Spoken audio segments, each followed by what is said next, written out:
Dear listeners, before we get started, drop a quick hi in the comments and let us know where you're tuning in from. Also, if you have any suggestions for us to make the channel better, please let us know. Now let's start with the story. I am Dean.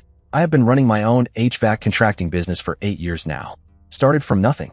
Grew up in Section 8 housing with my mom after my dad bounced when I was 12.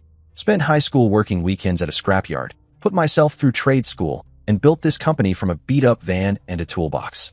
Now I'm pulling in solid six figures doing commercial installations, hospitals, office complexes, manufacturing plants. The kind of work that keeps me on the road for weeks at a time, but pays enough to finally live the life I used to daydream about while scrubbing rust-off copper in the junkyard. Last month, I rolled back from a job in Ohio around 11 p.m. Been gone 9 days straight installing climate control systems in a new medical facility. Living off truck stop food, sleeping in motels where the Wi-Fi is more suggestion than service, and dealing with project managers who think HVAC work is just waving a wand and making air cold. My shoulders were screaming, my boots were caked in insulation, and I hadn't eaten anything that wasn't shrink-wrapped in at least 48 hours. All I wanted was to grab something cold from the fridge, fire up the Xbox, and decompress like a grown man who just spent the better part of 2 weeks fighting ductwork and local inspectors with power complexes. I'm maybe 2 minutes into cracking open a drink, haven't even had a sip, when someone starts absolutely beating the soul out of my front door. Not knocking, pounding, like they're expecting me to open it with a hostage negotiator. I figured, here we go, probably Ezekiel from next door having another episode with his water heater. Ezekiel is this 62-year-old ex-Army Ranger who decided somewhere along the line that the HOA elected him sheriff. Man's got more surveillance cameras than Fort Knox and treats a flickering porch light like a national emergency. Usually it's some nonsense I can fix in 20 minutes. The man once called me at 1 a.m. because his microwave made a weird hum and he thought it might be haunted. So I opened the door expecting Ezekiel with a flashlight and a folder full of conspiracy theories. Instead, there's this guy I've never seen before, standing on my porch like he's rehearsing for a Netflix docuseries called Startup Sharks of Suburbia. Early 30s. Drenched in cologne and designer tracksuit energy. His haircut screamed, I have a podcast no one listens to. And he was gripping a manila folder like it held the last known location of Jimmy Hoffa. You must be the husband, he says, not even bothering to introduce himself. Just launches into it like I was supposed to be expecting this unshaven TED Talk in sneakers. And he's oozing this fake, confident energy. I wasn't. I'm Nathan. Delilah wants you out by Wednesday. That's what this clown says to me. I'm standing there in my work clothes, sweaty, exhausted, smelling like fiberglass and desperation. And this guy, this sentient energy drink in a tracksuit, is standing on my porch trying to evict me from my own damn house. For a second, I genuinely thought maybe I'd gotten heat stroke. Like maybe I was hallucinating this entire moment. That maybe the combo of truck stop burritos and motel shampoo fumes had finally melted my brain. What the hell? I said. Because what else do you say when a stranger tries to perform a bootleg episode of Judge Judy on your welcome mat? He starts waving the manila folder around like it's a magic wand. Delilah filed for separation. Man, you gotta be out by Wednesday, so we can, move forward with everything. He said that, so we can move forward with everything. Like this was some kind of Pinterest-inspired life transition and not a sneak attack breakup executed with the grace of a dropped microwave. I looked at the papers.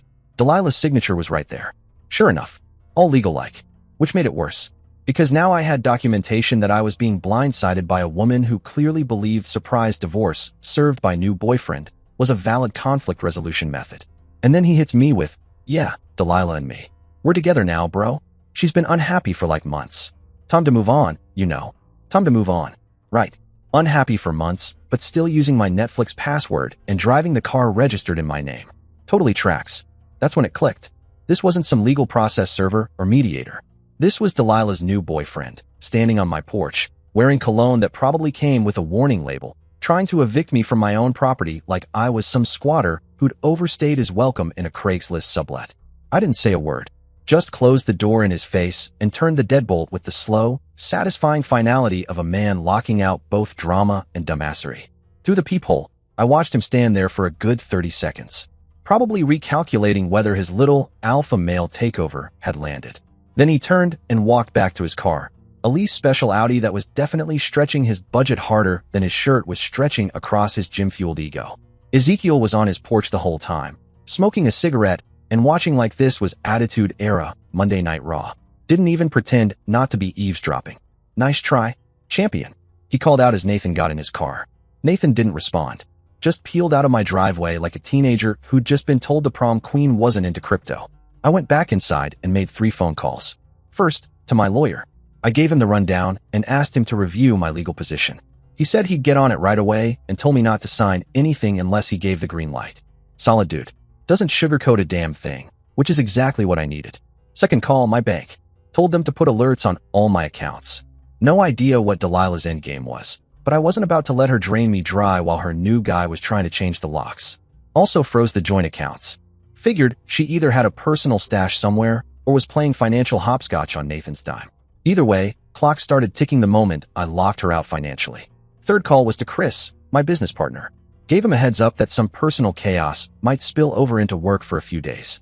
Chris and I started the company together after trade school. He handles the residential side while I deal with commercial clients. No nonsense, brutally efficient, and absolutely ruthless when it comes to protecting our business. Want me to look into this Nathan character? Chris asked. I know a guy who runs background checks. Not yet, I said, but keep that option open.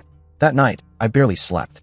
Not because I was worried about losing the house. Legally, I knew exactly where I stood, but because the timeline was starting to gnaw at me. Not just what was happening, but how long it had probably been happening behind my back. The next morning, I started noticing stuff I'd been too busy or too tired to see before. Little things.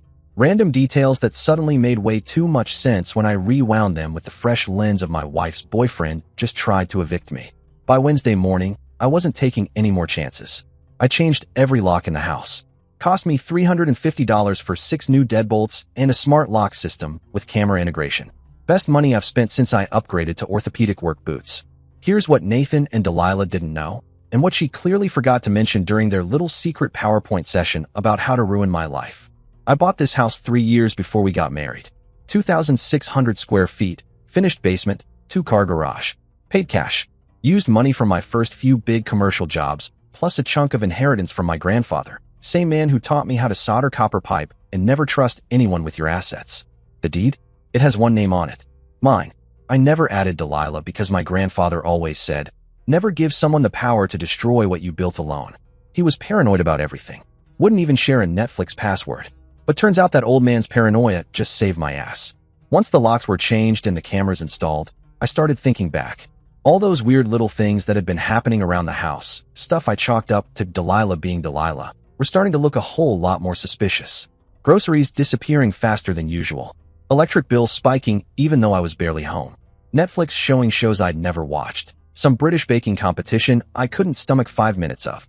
Extra dishes in the dishwasher. The expensive coffee I kept hidden for special mornings? Gone. Every damn time. I'd been noticing all of it. Just didn't connect the dots. When you're clocking 70-hour weeks and living in motels that smell like expired Febreze, you don't have time to track cereal consumption trends. But then I remembered exactly what Nathan said. So we can start the transition process. Like he'd been part of this situation for a while. That's when I flipped the switch. Detective mode activated. Started with social media.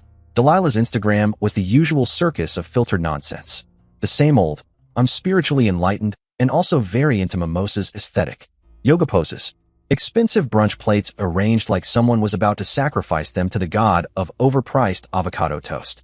Motivational quotes in pastel fonts about leveling up and cutting toxic people. But there were new faces in her stories now. Group shots at restaurants I'd never even heard of, people I didn't recognize, and all this suspiciously cheery activity during times when, according to our shared calendar, I was supposed to be the only one home. I started seeing my own house in the background of her stories, but with lighting and staging like we were shooting a lifestyle magazine. Then I found Nathan's TikTok account. Holy hell, this clown had been running a full-blown content creation empire out of my house for over a month. Not just your casual look at my smoothie-type videos, professional setups, ring lights, multiple camera angles, background music. Guy looked like he was auditioning for The Bachelor, Entrepreneur Edition. There was a video of him cooking some fancy-ass meal in my kitchen, using my appliances, like he was hosting the Nathan Network on the Dean Broadcasting System. Another one had him working out in my basement gym, using the weights I bought during COVID when dumbbells cost more than gold bars. Then there's him sitting in my home office, using my custom-built desk as a backdrop while he preached about the grind, like he invented effort. One video showed him making some elaborate, foamed-up monstrosity with my $300 espresso machine, talking to the camera about morning routines that separate winners from losers. Yeah, Nathan. Nothing says winner like stealing another man's coffee beans and posting it for clout. Oh, and of course, grilling steaks on my back deck. Premium cuts, too. Dude had the nerve to stare into the camera like he was hosting a TED Talk on financial freedom while flipping ribeyes I paid for. Explaining how to live like you've already made it. Sure, buddy. Pro tip, try buying your own spatula next time. The comments were the best part. Full of people gushing over his supposed success. Wow bro, that kitchen is insane. Manifesting this kind of energy in my own life. What's your secret? He never corrected them. Never said, oh hey, I'm mooching off some HVAC contractor while his life implodes. Just smiled with that smug influencer smirk like the house, the lifestyle, the espresso machine, all his. But the worst one? Filmed right in my office. He's sitting in my ergonomic chair, feet up on my desk, talking about the millionaire mindset, with my business certifications and awards hanging on the wall behind him like props. Like I framed them just to make him look successful. You don't fake it till you make it, he said, like he'd just invented the phrase. You build it piece by piece until it becomes your reality. Yeah, no kidding, genius. I built it with actual pieces, ductwork and compressors and crawling through attics so tight I had to exhale to fit. Not by filming TikToks in a house you didn't pay for, on a chair you didn't earn, with a coffee that wasn't yours. I started screenshotting everything. Every video, every comment, every caption. The timestamps showed he'd been doing this for at least 6 weeks, always when I was out of town, busting my back in mechanical rooms so this guy could play digital pretend in my living room. Then it hit me, the gym. I checked my 24-hour fitness account. They let you add family members, and I'd added Delilah when we got married. Turns out she'd added Nathan as my cousin about 2 months ago. Cousin. That was cute. The account history showed he'd been going regularly, bringing random people as guests, racking up charges for personal training sessions and premium services. The staff notes at the gym showed he'd been telling people he was a successful entrepreneur and, get this, hosting business networking sessions in the juice bar. Like some bootleg Tony Robbins running a LinkedIn seminar between sets of bicep curls. I called the gym immediately and had his access revoked. The lady on the phone said, wait, the guy with the ring light? And I just said, yep, that guy. Then I changed the passwords on every streaming service. Netflix, Hulu, Disney Plus, even the Spotify Premium I only used for road trips. Gone. If he wanted to vibe to motivational playlists, he could do it with ads every 3 songs like a peasant. Got the locks changed in the house. Paid for premium service. After that, I dove headfirst into my credit card statements. If I was already neck-deep in betrayal, I figured I might as well wade through the financial damage too. I braced for yoga retreats, mystery Amazon charges, and at least one spiritual coaching webinar. That evening, just as I was halfway through a blessedly silent dinner of reheated lasagna and peace, my phone buzzed. Motion alert from the front porch cam. Pulled up the feed, and there he was, Nathan, pacing back and forth on my porch like a caged ferret in a knockoff Gucci hoodie. Then he started hammering on the door again, like we hadn't already done this whole door drama routine. Why'd you change the locks? He shouted through the wood like it owed him an explanation. Delilah's not picking up. This is her house too. I walked over, didn't open the door. Just leaned close enough so the mic picked up my voice clearly. It's not. He paused, confused, like his internal GPS lost signal. We have rights. You can't just lock people out of their own home. You don't even have a key, Nathan. I've been staying here for weeks. That gives me rights. Nope. That gives you trespassing. There's a legal difference. And that triggered the meltdown.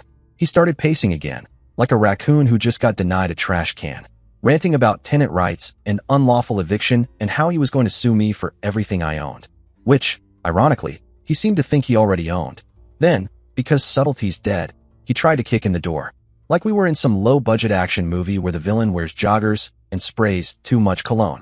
That's when Ezekiel stepped out of his house next door, cigarette dangling from his lip like he'd been waiting for this.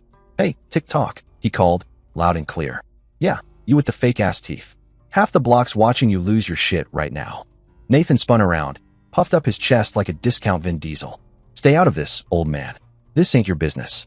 Ezekiel didn't even blink. Kid, I've put holes in people for way less than what you're pulling right now.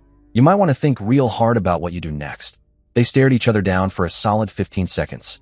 Nathan looked at the door, then at Ezekiel, then back at the door, and finally stomped off like a toddler denied screen time. Slid into his leased Audi and peeled out of my driveway like he was late for a crypto pyramid scheme meetup. I saved all the security footage to cloud storage. Thursday morning, I sent Delilah a text. You have 24 hours to collect your belongings. Nathan is permanently banned from this property. Her response came back so fast she must have been sitting there waiting for it. Absolutely not. Nathan lives here now. You can't just kick us out like that. We have rights. This is our home and our life together. Check the deed, I replied. That was all it took to open the floodgates. What followed was a tsunami of texts. Paragraph after paragraph of emotional fireworks, legal buzzwords, and half-baked accusations, like she'd spent the whole night mainlining Law and Order, SVU, and copying everything Olivia Benson ever said. I was suddenly being accused of financial abuse, emotional manipulation, and, my personal favorite, controlling everything. As if locking out a guy who filmed TikToks on my espresso machine counted as psychological warfare. I didn't reply to any of it. Just let her light herself on fire while I sipped my coffee from the now secure comfort of my own living room. Around noon, her strategy changed. The emotional nuclear launch codes were exhausted, so she pivoted to the martyrdom route. Now I owed her for 6 years of being my unpaid wife. She claimed she'd sacrificed everything for my business, like she was some corporate Joan of Arc. Reality check? She worked part-time folding yoga pants at a boutique that smelled like regret and eucalyptus. Spent her whole paycheck on crystals, oat milk, and healing retreats, where nobody healed anything. Never helped with a single bill. I mean, I once caught her Googling how to write a check. But now she was the financial freedom fighter, and I was the oppressive HVAC overlord. Then came the cat guilt. Because obviously, if martyrdom didn't work, weaponize the fur baby. How can you do this to Muffin? She's been my baby for 3 years. You're literally abusing an innocent animal. Muffin, by the way, was a cat she impulse bought after a tarot reading. Cute thing. But she ignored it for months. I was the one buying the food, scooping litter like a medieval peasant, and hauling it to the vet every time it coughed funny. By Thursday evening, she circled back to the can't we just talk phase. Long, rambling texts about how we were soulmates, how I was destroying something sacred, and maybe we could still work it out like evolved adults. I started documenting everything. Bank statements, mortgage paperwork, insurance documents, utility bills, anything that proved what I already knew. I owned the house, paid for the house, and had been carrying this whole circus on my back while she was off hashtagging self-care. Then I compiled everything I had on Nathan. TikTok videos, screenshots, gym membership fraud, all the times he pretended my house was his house. Labeled it all by date, timestamps, legal annotations. Hell, I even bought a new folder for it. One of those heavy-duty plastic ones with dividers, just to make a point. Then, Friday morning at 8:30 a.m. sharp, there's a knock at the door. I check the peephole, expecting Ezekiel with fresh drama or a package. Instead, there's a guy in a discount suit holding a briefcase that looked like it was rescued from a yard sale. Mr. Johnson, he says when I open the door, voice all stiff like he rehearsed it in the car. I'm attorney Andrew Williams. I represent Mr. Nathan. We got to talk about you illegally kicking out my client. Beautiful. Showtime. I let him in. Not because I was worried. No, I was delighted. I wanted to see what kind of clown circus legal strategy they thought they had cooked up. He sits at my kitchen table, opens his thrift store briefcase, and pulls out a yellow legal pad that looked like it had been attacked by a flock of angry chickens. Scribbles everywhere. I half expected to see a doodle of a cat, and the words sue him good. He starts throwing around terms like established residency, de facto tenancy, and wrongful lockout damages like he's teaching a seminar at a strip mall law school. Your client doesn't have a lease, I said flatly. Didn't matter, apparently. Doesn't matter, he said, pushing his glasses up like he just nailed a closing argument on Judge Judy. He's been living here for over 60 days. That makes him a tenant under state law. Lease or no lease. For free. No rent. No utilities. No paperwork. Financial contribution isn't required for residential rights. I pulled out my phone, tapped the screen, and let one of Nathan's rant. Delilah's with me now. This is our place. We live here together. Williams froze mid-scribble. The pen actually stopped moving. So I queued up another gem. I'm her man now. We're partners in this. You can't just kick us out. I didn't say a word. Just made eye contact while the voice of this walking protein shake finished hanging himself. Then I slid the folder across the table.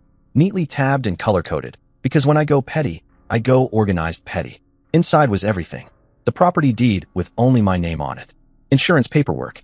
Bank statements. Utility bills. Screenshots. Security footage of Nathan trying to kick my door like it owed him money. All of it. Proof that this dude had the legal standing of a houseplant. Williams started going through it. Slowly. Like he was flipping through a funeral program and realizing the name on the front cover belonged to his client. I watched the smug melt right off his face. Finally, after what felt like a dramatic pause straight out of a courtroom drama, he closed the folder and sighed. Look, My client would be willing to drop any future claims if you just gave him a small relocation fee. I blinked. You want me to pay your client to stop squatting in my house? It's just a standard way to resolve these types of situations. Sure. And setting your house on fire is a standard way to get new carpet. I leaned back in my chair. Here's what's going to happen. Nathan can grab whatever garbage he left behind from the street. He steps foot on my property again. I'm pressing charges. You want to take this to court? Go ahead. Just bring better evidence next time. Williams didn't say another word. Just packed up his chicken scratch notepad and thrift store briefcase and made his way to the door with the defeated shuffle of a man who knew he'd just lost a case and probably an hour of billable time. As he walked to his car, Ezekiel called out from next door, voice like gravel and bourbon. Hey, legal bitch. Tell your client next time he wants to play house. Maybe pick someone who knows how to read a mortgage contract. Williams didn't even look back. Just got in the car and drove away like he couldn't leave fast enough. I boxed up all of Nathan's junk. Energy drinks, Axe body spray grade cologne, self-help books with titles like Alpha Mindset and Millionaire Habits. Stuff that screamed delusional but enthusiastic. I stacked it neatly on the curb and taped a note to the box. Closest you'll ever get to owning property. You're welcome. That weekend, I gave Delilah one final shot at acting like a grown-up. Texted her. Come alone. No drama. She violated all 3 conditions. Sunday night, I got back from a job in Tennessee. 4-day commercial install that wrapped up early, which meant I was home Sunday instead of Monday. Lucky for me. Unlucky for whoever wasn't expecting me. The moment I pulled into my driveway, I knew something was off. Every light in the house was on like I'd been selected for an alien abduction. Delilah's car was parked in my spot like this was her Airbnb, and check-in was still valid. Garage door wide open, and inside, boxes. Stacked. Like she was prepping for a moving day no one invited me to. I walked through the front door and got smacked in the face with the smell of vanilla candles and Thai takeout. The scent of overpriced chaos. Plates were piled in the sink like a frat house. Some artisanal drinks sweating on the counter. And then, oh look, guest bedroom door wide open, just casually displaying Nathan's entire wardrobe hung in my closet like it was a department store. Then she walked into the kitchen, like this was just another Tuesday, wearing one of my company t-shirts. My work shirt. Like she was modeling in some failed HVAC-themed lifestyle magazine. Oh, you're back early, she said, cool as a cucumber dipped in denial.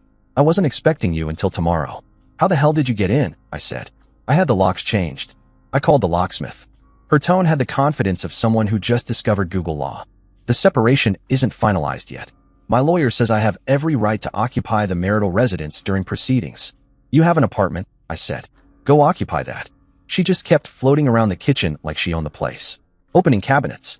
Checking the fridge. Rearranging condiments like this was a Food Network set. Ignoring me like I was just some rude guest interrupting her candlelit lifestyle. But I didn't argue. I didn't yell. I just watched. Took notes.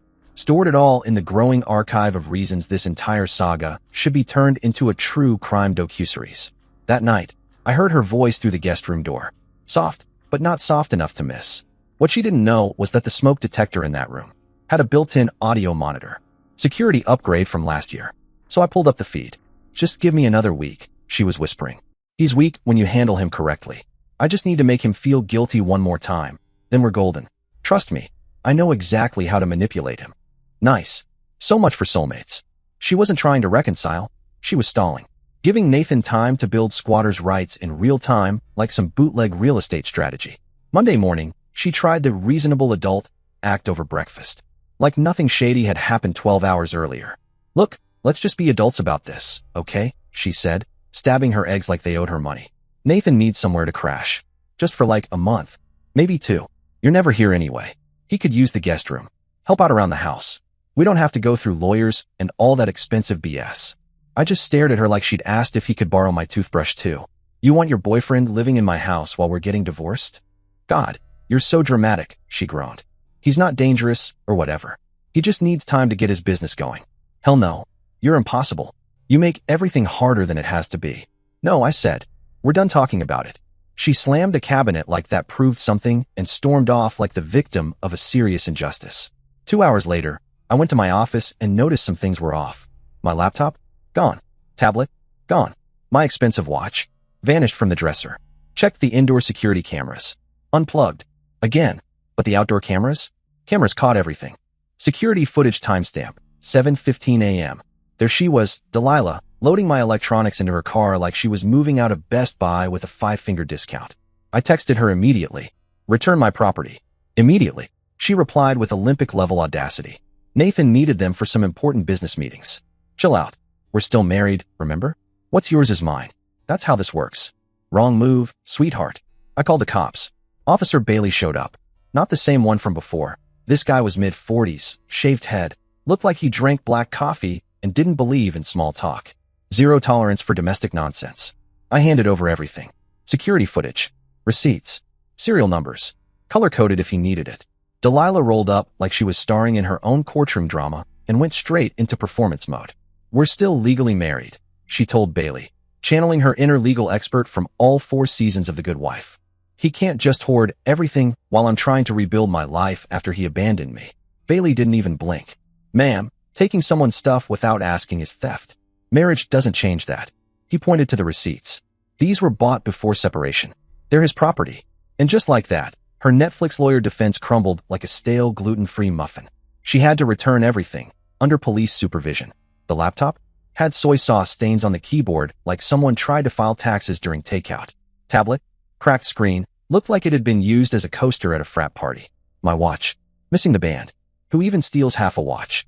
She shrugged through the whole thing like I was being petty for caring that she'd pawned my gear for Nathan's startup comedy career. It's just material stuff, she said, like she was a monk. Why are you being so petty about objects? From his porch, Ezekiel watched the entire thing unfold. Didn't raise his voice. Didn't move a muscle. Just stood there like a retired Batman with a nicotine habit. Delilah, he called out, calm as ever. Next time you decide to steal, maybe don't do it right in front of 6 different cameras. She spun toward him, face scrunched up like someone stole her espresso machine. Mind your own business, you paranoid old.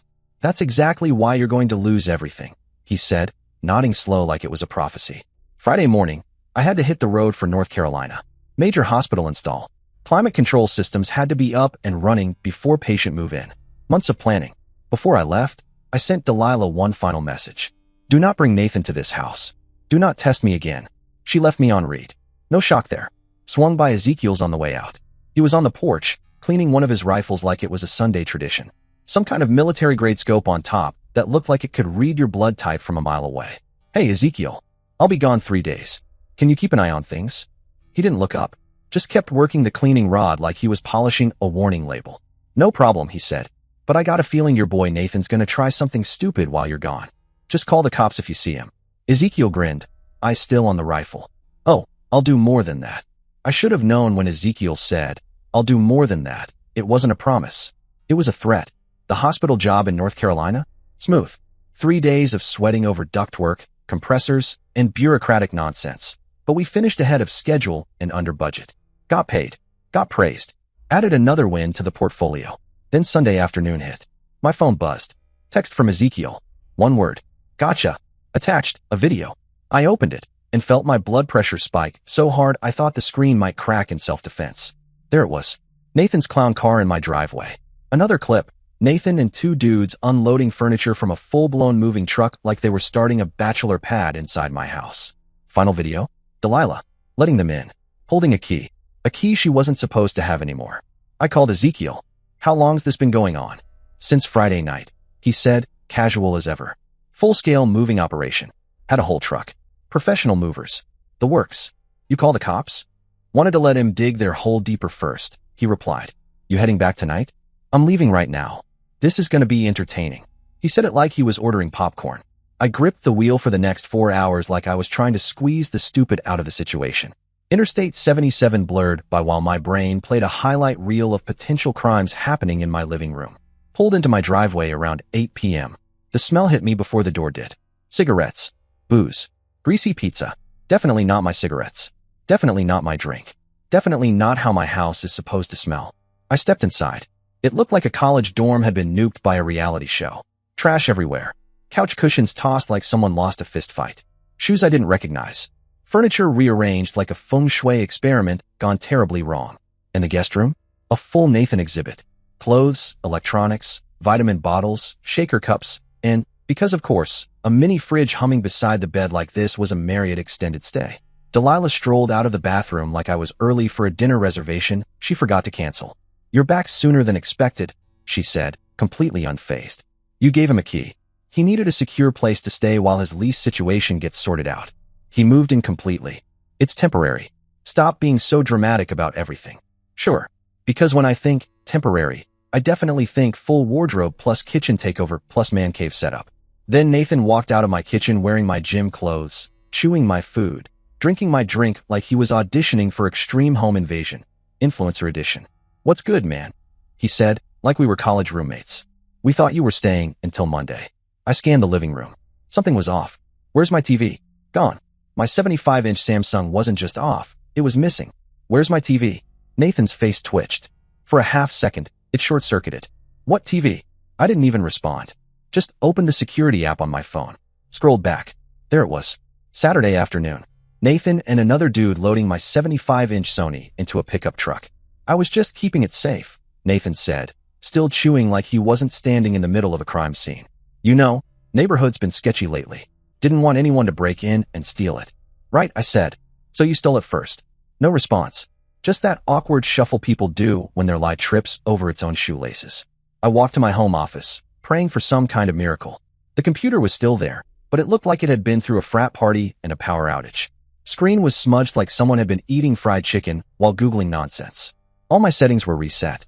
Browser history, a graveyard of porn sites, spammy crypto forums, and become a millionaire overnight scams. Stuff that practically screamed, I'm about to ruin someone's credit score. And then I saw it. The nightmare. My business accounts had been accessed. Customer management, billing systems, client databases, all open. This clown had used my saved passwords, probably autofill, like it was his own personal LinkedIn experiment. This wasn't just some freeloading house guest anymore. This was corporate espionage. I hit the emergency contact for my cybersecurity team like I was pressing a nuclear launch code. Within minutes, I was on a conference call with half my IT department. They were already locking down systems, changing every password, running audits. Client data had been exposed. Billing info, job site details, contracts, financial records, all of it. If any of it leaked, I wouldn't just be out of business. I'd be in court, facing federal lawsuits, data breach penalties, and maybe a lovely orange jumpsuit. I walked back to the kitchen. Nathan was still parked there, gnawing on my sandwich, looking like I was the unreasonable one. You got into my work accounts, I said. I just needed to check something real quick, he replied, like he'd borrowed my truck to run a quick errand and accidentally drove it into a lake. You committed a freaking federal crime.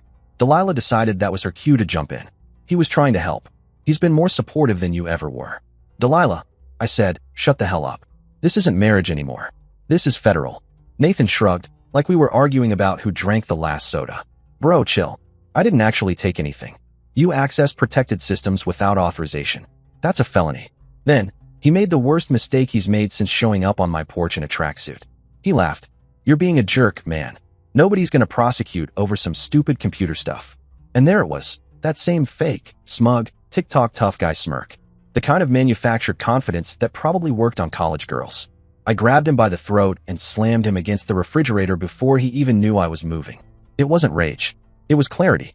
Like my body had decided we were done playing host to parasites. He flailed like a fish out of water. No coordination, no power, just panic. Like I'd caught him with his hand in the cookie jar, and the jar was glued to a bear trap. I leaned in, my forearm digging in just enough to remind him this wasn't TikTok. You made one mistake, Nathan, I said, voice low and sharp. You thought I was soft. His face was going red, neck veins bulging like his ego about to burst. Delilah was shrieking in the background like the fire alarm was doing a cover of Mariah Carey. Let go of him. You're insane. No, I said, without so much as a glance. I'm done being patient. I let him go.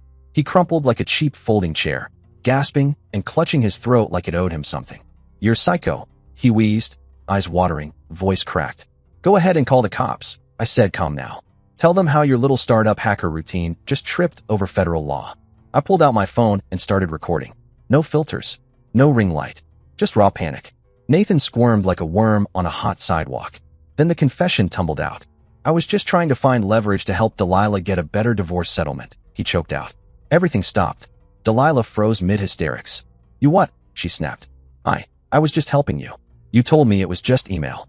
Nathan realized, too late, that he'd just burned their entire con to ash. The air thickened. Delilah stared at him like she wanted to fast forward to the part where she throws him under the bus, twice. I walked over to Nathan. He tried to scurry back, but his pride was too heavy to drag. I squatted down, eye level. "Let me tell you something, genius," I said, keeping my voice quiet but cold. "You poked the wrong bear. You tried to screw over a man who built everything he owns with blistered hands and 16-hour days." He sniffled, eyes darting between the floor and my face. "You pushed an honest man," I said.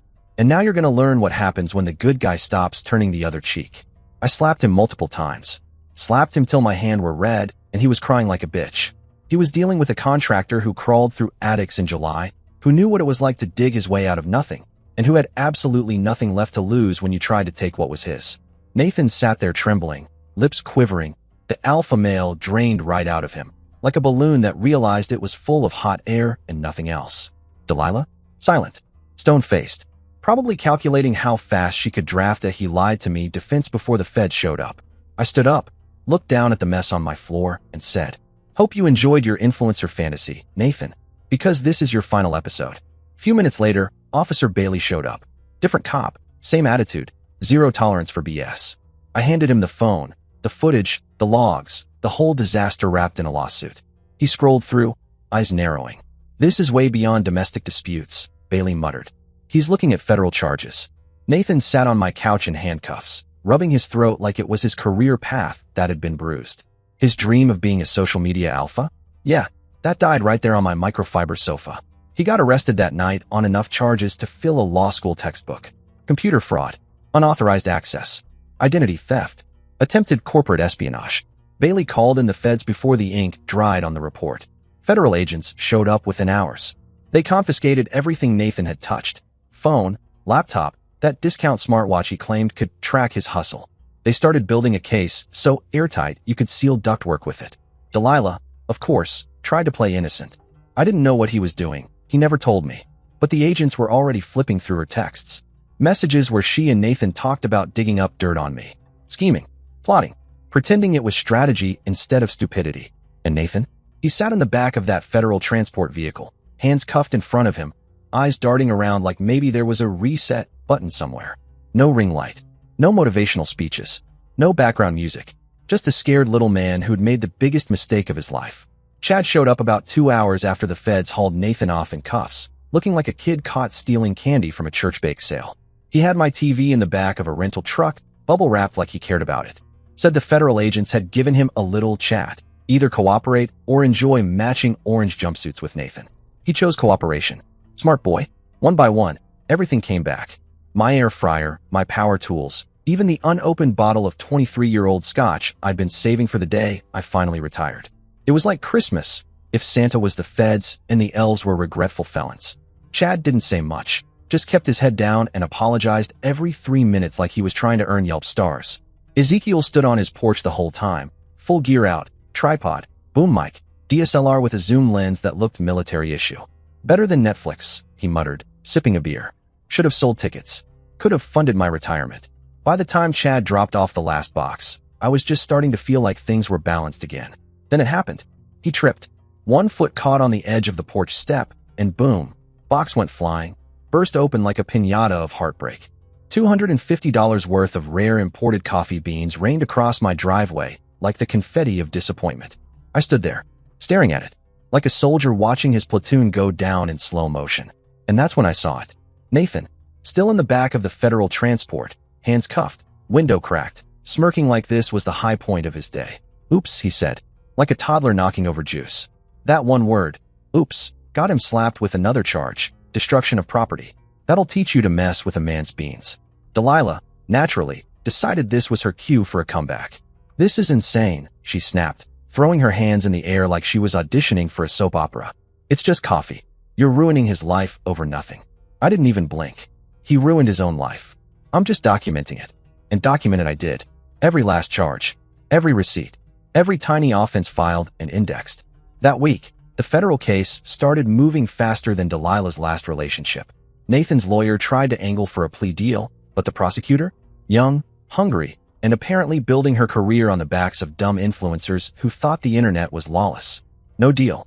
Not for cyber crimes. That's when I made my move. I didn't call the family law guy. No, I called my guy, my corporate attorney. The one who drafted my business contracts, negotiated million-dollar installations, and once got a supplier to admit in writing they were technically price gouging. The man was a scalpel in a world full of hammers. I want to file for divorce, I told him. Now? While the criminal case is still active, he asked, already booting up his laptop. Exactly. She's distracted. Cornered. Her credibility's in the toilet. He nodded. Smart timing. We can use the criminal case to our advantage. So we did.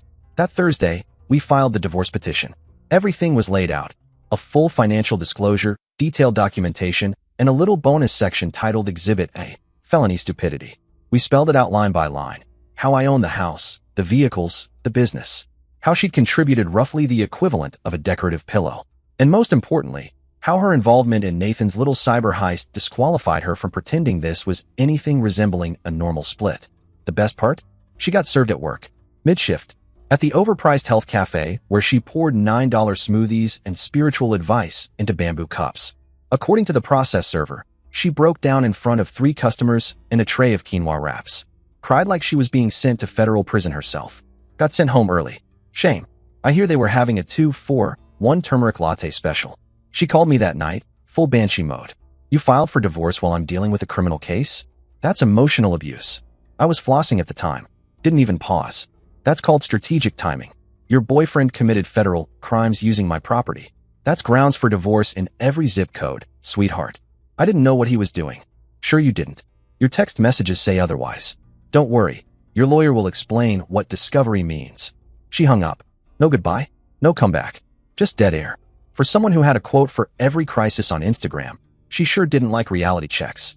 2 days later, I opened my door to find her standing there with a guy who looked like he got his law degree out of a vending machine. Corduroy blazer, clip-on tie, holding a legal pad like it might bite him.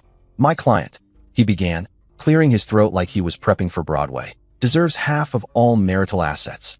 The house, the business, retirement accounts, everything. I didn't say a word, just handed him a thick folder. Our response brief. 47 glorious pages of receipts, timelines, bank statements, and contractual records. Documentation showing I'd bought the house 3 years before marriage, started the business with my own hands, and a loan I paid back early, and funded every asset myself. Oh, and let's not forget Delilah's text history encouraging Nathan to dig up dirt on me. That part had a lovely tab of its own titled Conspiracy and Federal Shenanigans. Discount lawyers started flipping pages like he was defusing a bomb. About halfway through, his color drained faster than Delilah's wine rack. We'll need time to review this. Take all the time you want, I said, stepping aside. The facts aren't going anywhere. They left without saying goodbye. Again. Meanwhile, Nathan, America's least threatening cybercriminal, decided to plead not guilty.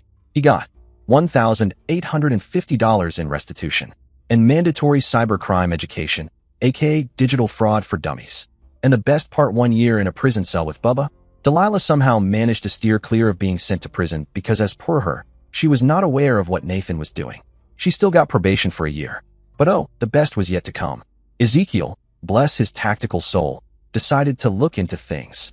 Apparently, when he wasn't tending his porch arsenal or scaring TikTokers into handcuffs, he was once part of military intelligence. The man had contacts. Real ones. With clearance and everything. Within a week, Ezekiel tracked down 2 other women Nathan had pulled the same motivational entrepreneur/con artist act on. Same lines. Same scam. Same sad ending. Their testimonies were like napalm. The prosecutor took one look and yanked Nathan's probation like a bad tooth. He was back in court faster than you can say influencer to inmate, slapped with additional charges, and sentenced to additional 18 months in federal prison, with another 2 years tacked on if he so much as touched a laptop after release. His online empire? Nuked. TikTok, gone. Instagram, deleted. Even his little podcast got buried in shame. Somebody even made a meme video remixing his alpha male quotes with footage of him being perp-walked in cuffs. It got 80,000 views before the platform Mercy killed it. Meanwhile, back in divorce court, Delilah was getting wrecked. Her cut-rate lawyer kept showing up like this was small claims night at the community center. My legal team, buttoned-up assassins in custom suits, shut down every argument before it could take a breath. Every time they tried to claim anything as a marital asset, we dropped another receipt, another affidavit, or another time-stamped message proving her criminal involvement with the TikTok bandit. Game. Set. Match. The judge was not having it. During one of the hearings, Delilah decided to roll the dice on a monologue about emotional labor and supporting my career. I swear, If she'd thrown in chakra alignment or manifesting abundance, we'd have had a bingo card blackout. I sacrificed so much to help him succeed. She sniffled, blinking like she was auditioning for a Hallmark movie. The judge didn't even bother looking up at first, just flipped to the next page in her file. Then deadpan. Ma'am, you supported a federal criminal's attempt to sabotage your husband's business. That's not grounds for compensation. That's just poor judgment. Delilah turned red. Her lawyer looked like he wanted to crawl under the table and hide behind his legal pad. That was basically the nail in the coffin. When all was said and done, Delilah walked away with exactly what she brought into the marriage. Nothing. No house. No business stake. No alimony. No assets. Just her personal belongings, a yoga mat that smelled like betrayal and my piss, and whatever fragments of her dignity hadn't been sacrificed to Nathan's TikTok dreams. Whole process took 6 weeks. My lawyer called it the most efficient divorce he'd ever seen. When you file at the right time with the right evidence, he said, sipping coffee like a smug wizard. It's not even a fight. It's just documentation. He's not wrong. We didn't litigate. We didn't mediate. We executed. Naturally, Delilah went full victim mode on social media afterward. Long, teary-eyed Instagram posts about financial abuse and how I used the legal system to destroy her happiness. Hashtag justice for Delilah. Nobody was buying it. Even her own family reached out to apologize. Her father, a man I'd only ever seen once at Thanksgiving, sipping bourbon and watching college football, called me personally. I didn't raise her to be this kind of person, he said. I'm ashamed of what she's become. Her mother didn't sugarcoat a damn thing.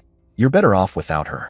We tried to warn her years ago, but she always thought she was smarter than everyone else. Well, look at her now. The cherry on top? Her sister Jennifer slid into my Facebook messages like she was delivering a cease and desist on behalf of common sense. She's completely lost it, Jen wrote, blaming everyone except herself. Even our parents have cut her off. Honestly, thank you for handling it with grace. Grace is one word. I would have gone with precision and a mild thirst for justice. And if that wasn't poetic enough, the boutique where Delilah worked fired her.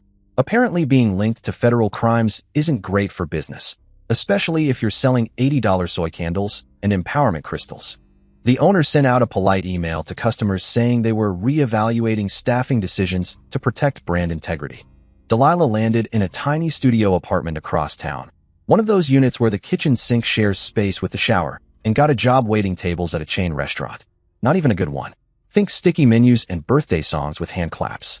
And because irony has a sense of humor, last I heard, she was trying to reinvent herself as a life coach, selling online courses about overcoming adversity and rebuilding after betrayal. You know, the betrayal she planned. 0 customers. 0 credibility. Ezekiel kept tabs on both of them for months.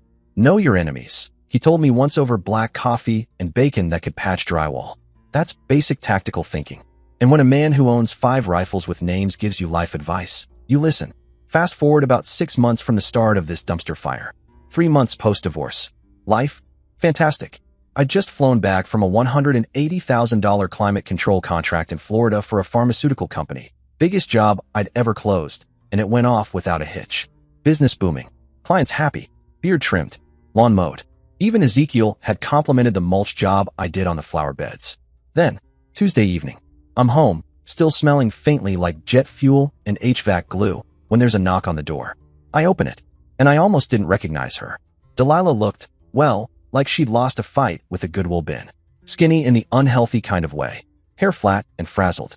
Wearing a hoodie that looked like it had seen more couches than a traveling therapist. Can we talk? She asked, voice barely a whisper. I raised an eyebrow. We're divorced, Delilah. There's nothing to talk about. About us, she said, eyes brimming. About maybe trying again. Oh, hell no. She started crying. The kind of dramatic soap opera crying you do when the camera zooms in real tight. I screwed up, she said. Nathan was just using me. He made me think you were the bad guy. I was so stupid and I'm sorry. But we can fix this. I still love you. We can get married again. She said that like it was a casual suggestion. Like we could just hit Control+Z on her federal crime-infused breakup plan and rewind back to Sunday brunches and Netflix passwords. I just stared at her. I mean, this wasn't just denial. This was Olympic-level delusion. I'm drowning, she whispered. I can't pay rent. I got nothing left. And Nathan, he's in prison. Won't even talk to me. His lawyer said he blames me for everything. She paused. Like that was supposed to earn her points. Like being abandoned by the dude who tried to hijack my life made her the victim now. So now you want to come back? I asked. I want to make it right, she said, inching forward. I want to be the wife you deserved. I'll do anything. And just over her shoulder, I saw the curtain in Ezekiel's living room move about an inch. The man was definitely watching. Probably had a headset on and was live commentating to his army buddy in Idaho. I took a breath. Here's what's going to happen, I said. You're going to leave. You're going to stay away from me, my house, my business, my life, forever. Please, she begged, hands clasped like a teenager begging for a later curfew. I'll sign whatever you want. I'll give up everything. I tilted my head. Delilah, we're already divorced. You already gave up everything.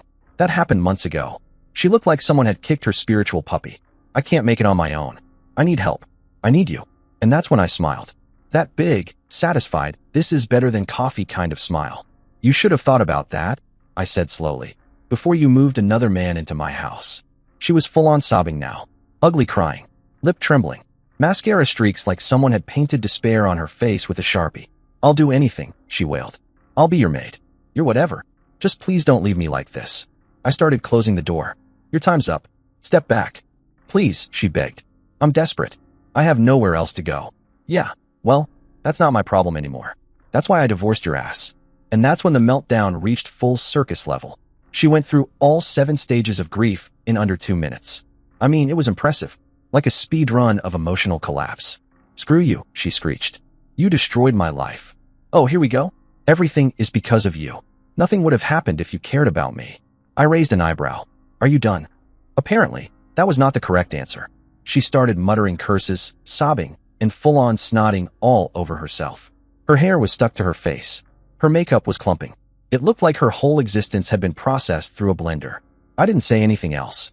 Just watched her trudge back to her beat-up car, same one she tried to look smug in when she first drove Nathan over. I stood at the window and watched her sit there, sobbing behind the wheel like a soap opera extra. She sat there for 10 minutes. Then she drove off. And that was the last time I ever saw her. About an hour later, Ezekiel strolled over from his porch, sipping something dark out of a chipped army mug and chewing on a toothpick like Clint Eastwood with better posture. Heard the whole thing, he said. You handled that like a professional. Yep, I said. Want a drink? Oh, absolutely. 6 months later, I got a message from Jennifer, Delilah's sister, and the only one in that gene pool with an ounce of common sense. Apparently, Delilah had moved back in with her parents in Ohio. Basement living. Stocking shelves at a grocery store.